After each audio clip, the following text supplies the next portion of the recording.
What's up guys, my name is Ryan and I spent most of my life living in the United States and I want to show you my favorite places. So here's my USA top 25.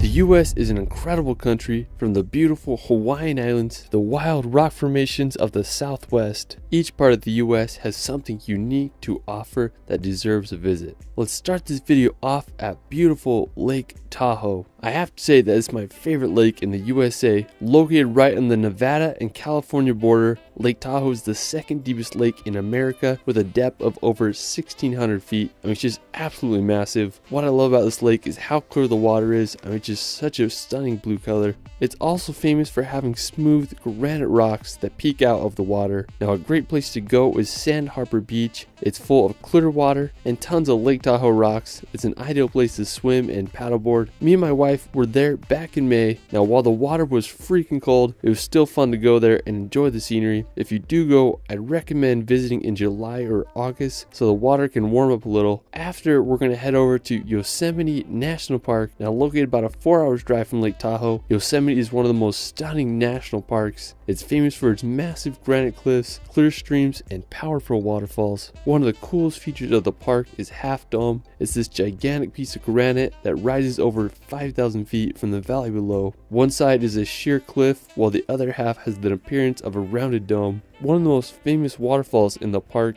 is Yosemite Falls. It's one of the world's tallest, with its upper falls being 1,430 feet high. One of the more peculiar waterfalls in the park is Horsetail Falls. During mid-February, the setting sun hits the water just right, creating the illusion of a firefall. Yosemite is home to some of the most beautiful spots in the US, and I hope you all can visit. From Yosemite, we're going to head to the coast to visit Big Sur. Now, located on the Pacific 101 Highway, Big Sur is one of America's most scenic drives, known for its winding turns, seaside cliffs, and views of the misty coastline. One of the coolest places in Big Sur is the Bixby Creek Bridge. It's one of California's most photographed bridges, and you'll understand why when you get there. Big Sur is also home to Midway Falls, which is an 80-foot waterfall that falls onto the beach below. If you keep driving south on the 101, it'll take you to this elephant seal vista point. It's this beach filled with thousands of elephant seals. They're some of the largest and weirdest animals I've ever seen. Depending on what time of year you go there, they may be sleeping on the beach or fighting to the death. Pretty crazy animals. Now, while we're still in California,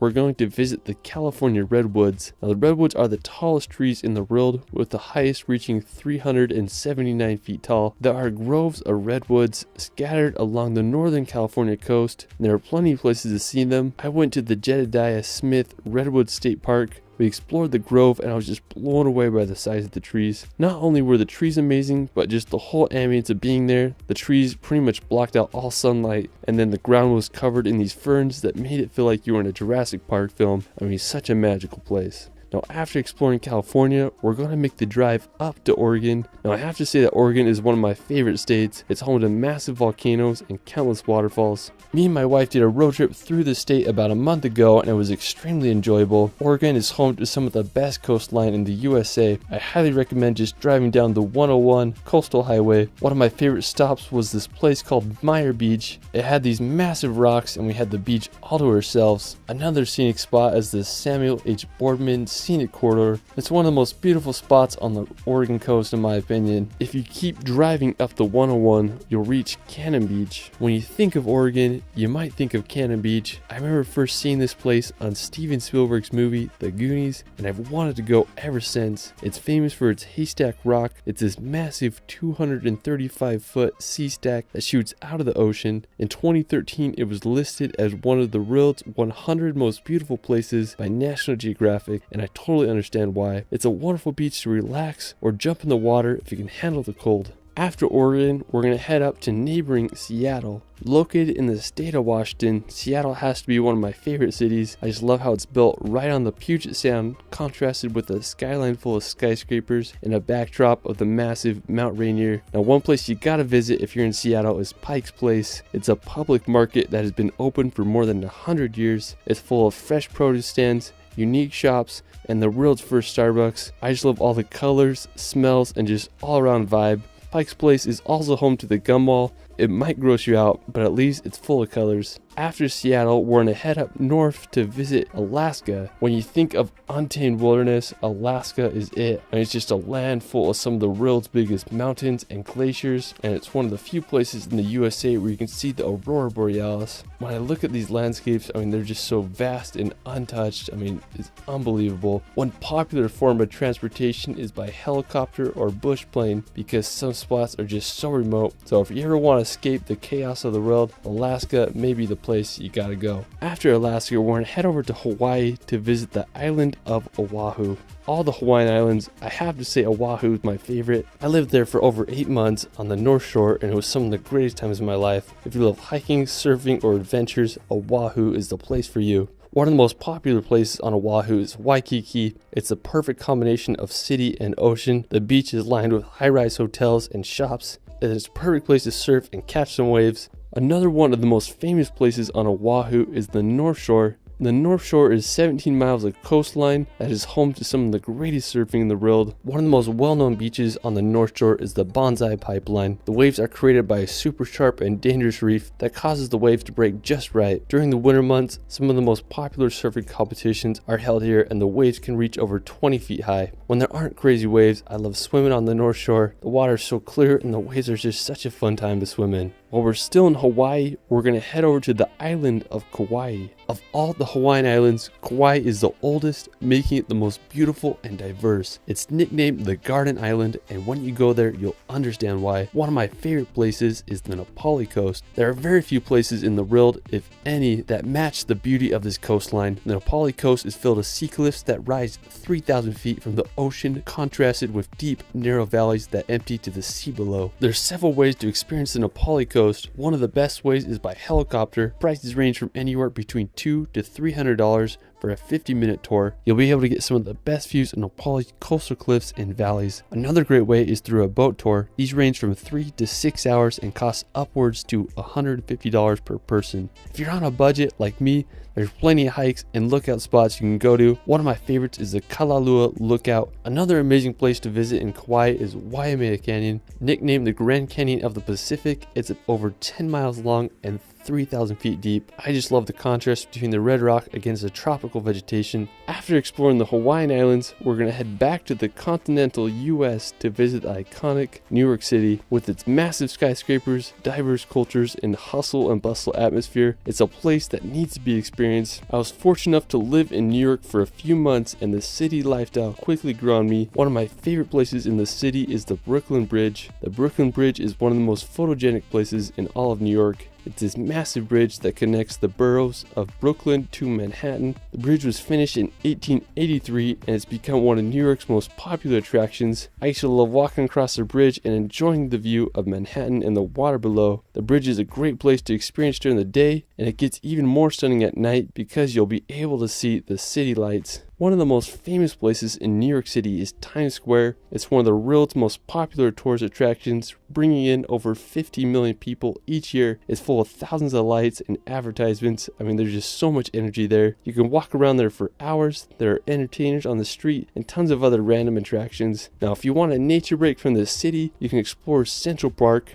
Opened in 1876, it's home to beautiful bridges, tons of walkways where you can exercise or ride a bike. I mean, just such a beautiful contrast between the hectic city life. After exploring New York, we're going to head over to the nearby region of New England, now located in the northeastern part of the US. New England is comprised of Vermont, New Hampshire, Massachusetts, Connecticut, Rhode Island, and Maine. New England is one of the most historical regions in the US. It's where the Pilgrims settled in 1620, and it's also where the Revolutionary War was born. I mean, just such a fascinating region. The most populous city in New England is Boston. Located in the state of Massachusetts, Boston is one of the oldest municipalities in the U.S., founded in 1630 by the Puritan settlers. Historical events such as the Boston Tea Party took place during the Revolutionary War here. Today, Boston is a thriving city, home to universities such as Harvard and MIT. Now, if you want to escape the city and see some nature, I suggest going to Vermont. This may be one of the best places to visit during fall. The trees turn to unbelievable red, orange, and yellow colors. Vermont is also home to historical towns such as Brattleboro. Now, another one of my favorite states in New England England is Maine.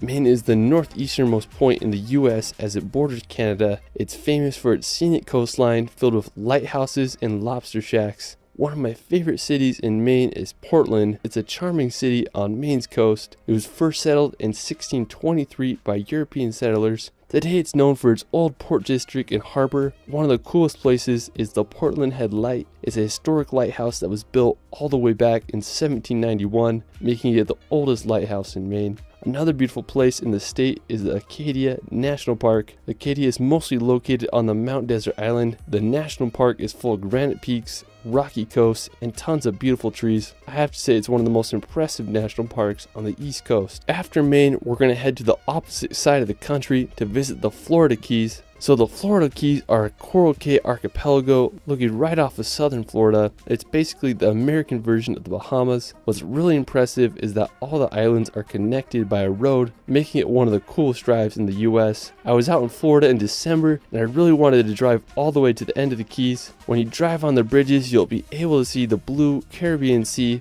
One of the most impressive ones is the 7-mile bridge. At the time of its construction, it was one of the longest bridges in the world. I mean, it just looks like it never ends. The final destination on the Keys takes you to the city of Key West. It's the most southern place in the continental US. We spent the sunset swimming on Fort Zachary Taylor State Park Beach, and it was just the perfect way to end the day. Alright, after Florida, we're going to head over to Wyoming to visit Yellowstone National Park. I went here a few weeks ago and it was a magical experience. Now, one of the most famous places in Yellowstone is the Grand Prismatic Spring. It's the third largest hot spring in the world with a depth of 160 feet, and from above it displays a remarkable rainbow color. You can walk on the platforms around the spring, but you'll get the best view by taking the short hike up to the Grand Prismatic Spring overlook. Another iconic spot in the park is Old Faithful. It's one of the world's most famous geysers because of its reliability. It erupts around every 90 minutes and the boiling water can reach 185 feet high. You can also make a drive out to the Upper Falls. It's one of the most powerful waterfalls I've ever seen. Another less popular but just as stunning spot is Mammoth Springs. I went there first thing in the morning and it was magical with all its mist coming off the hot spring terraces. Now, while we're still in Wyoming, we're going to head over to the nearby Grand Tetons National Park. I have to say this is one of my favorite national parks. I just love the incredible scenery and the unique jagged shape of the Grand Tetons. I mean, there's tons of hikes to go on. One of my favorites is to Delta Lake. It's a somewhat challenging hike, but when you reach the top, you're rewarded with a blue Gatorade colored glacier lake that has the backdrop of the massive Grand Teton Peak. I mean, it's just hard to beat the location of the spot. When I went there, I just had to jump in the water. I have to say it was some of the coolest I've ever been in, but nothing makes you feel more alive than a polar plunge in some glacier water. If you want a more relaxed experience in the Tetons, you can take the ferry across Jenny's Lake and then make a short hike up to the waterfall. Now, after Wyoming, we're going to make the 2-hour drive to Idaho to visit the St. Anthony Sand Dunes. I mean, this place is bizarre. It's over 10,000 acres of sand dunes right next to some farmland. I mean, it just feels so out of place. But the whole area is the ultimate playground. Some of the dunes reach 400 feet high. Now, if you love riding dune buggies or dirt bikes, this is the place you gotta go. My grandparents live nearby, so I've come here many times. Whenever I'm here, I feel like I'm in Dubai or somewhere exotic. It's just such an epic place you gotta visit if you're ever in Idaho. Now, after Idaho, we're going down to Utah to visit the famous Bonneville Salt Flats. The Salt Flats are located about 2 hours west of Salt Lake City. It's one of the craziest locations in Utah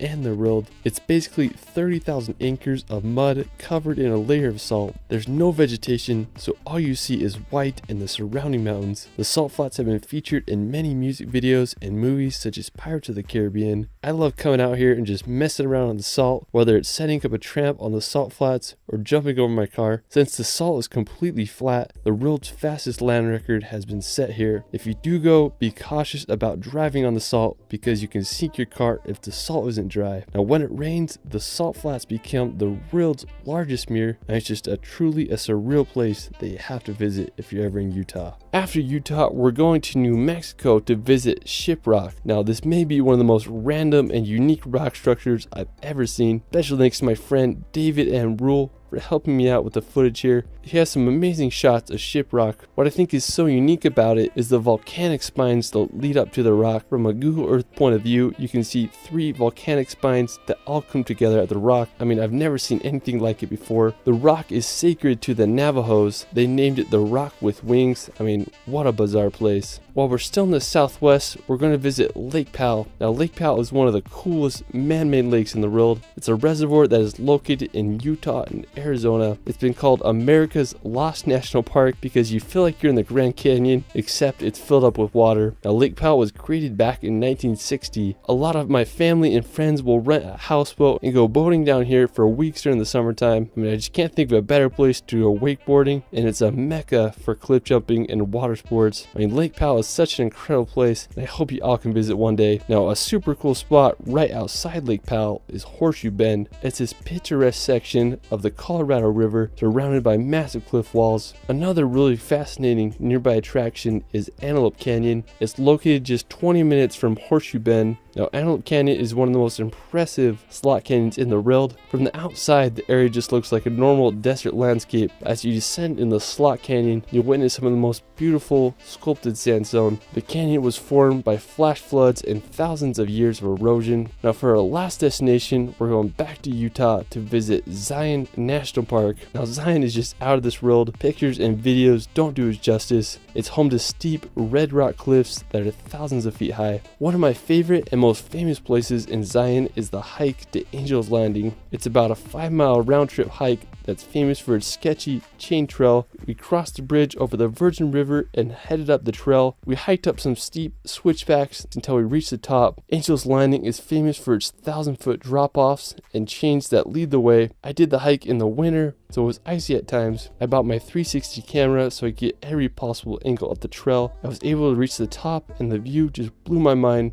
I was able to see all of Zion's Canyon. I was just surreal. If you can handle the heights, I hope you can hike Angel's Landing sometime in your life. Well, that is it for my USA Top 25. Let me know where your favorite place is in the United States in the comments below. I also started a relaxation channel where I post hour-long films with calming music to bring some peace and nature in your life. You can find me on TikTok and Instagram at shirley.films. It's Ryan, and we will see you later.